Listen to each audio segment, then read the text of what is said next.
నమస్కారం, నేను రామ్. న్యూస్ 9 టీవీకి స్వాగతం. ఇవాల్టి బులెటిన్స్. గోదావరి జలాల్లో తెలంగాణ వాటాను సమర్థవంతంగా వినియోగించుకునేందుకు బీఆర్ఎస్ హయాంలో రూపొందించిన వ్యూహాత్మక ప్రణాళికలను తలకిందులు చేస్తూ కాళేశ్వరం లిఫ్ట్ ఇరిగేషన్ కు సంబంధించిన డీటెయిల్డ్ ప్రాజెక్ట్ రిపోర్ట్ (DPR) ను కేంద్ర జల సంఘం (CWC) తిరస్కరించింది. ఈ పథకం గోదావరి నది నుండి రోజుకి అదనంగా 1 TMC నీటిని డ్రా చేయడానికి ఉద్దేశించబడింది. ప్రస్తుతం ఉన్న సామర్థ్యాన్ని రోజుకు 2 TMCల నుండి 3 TMCలకు పెంచారు. మధ్యప్రదేశ్లోని రైసేన్ జిల్లాలో జరిగిన 2 వేర్వేరు రోడ్డు ప్రమాదాల్లో 4 వ్యక్తులు మృతి చెందినట్లు పోలీసులు ఆదివారం తెలిపారు. జిల్లా కేంద్రానికి 100 కిలోమీటర్ల దూరంలో ఉదయాపుర పట్టణంలో శనివారం రాత్రి మోటారు బైక్ ట్రాక్టర్ ను ఢీకొట్టింది. పాలస్తీనా మూలాల ప్రకారం గాజా స్ట్రిప్ లో ఇజ్రాయెల్ షెల్లింగ్ లో కనీసం 9 మంది మరణించారు.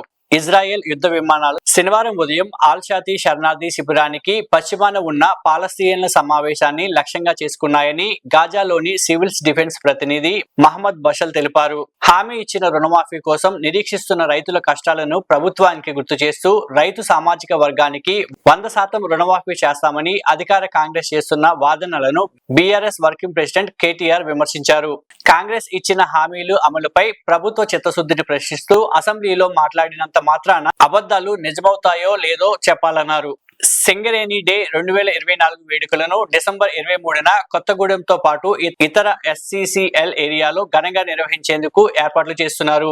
Company general manager K Srinivasarao, DGM K Ajay Kumar మరియు జి రాజేంద్ర ప్రసాద్ తో కలిసి శనివారం ఇక్కడ ఈవెంట్ వాల్ పోస్టర్ ను ఆవిష్కరించారు. తూర్పు జర్మనీలో మాగ్డెబర్గ్ నగరంలో జరిగిన కారు ర్యామింగ్ దాడిలో 7 భారతీయులు గాయపడ్డారని బెర్లిన్ లోని భారత రాయబార కార్యాలయం వారికి అన్ని విధాలుగా సహాయాన్ని అందజేస్తుందని అధికారిక వర్గాలు శనివారం రాత్రి తెలియజేశాయి. ఆస్ట్రేలియాలోని 2వ అత్యధిక జనాభా కలిగిన రాష్ట్ర ఆరోగ్య అధికారులు మాంసం తినే పుండు వ్యాప్తి హెచ్చరిక జారీ చేశారు.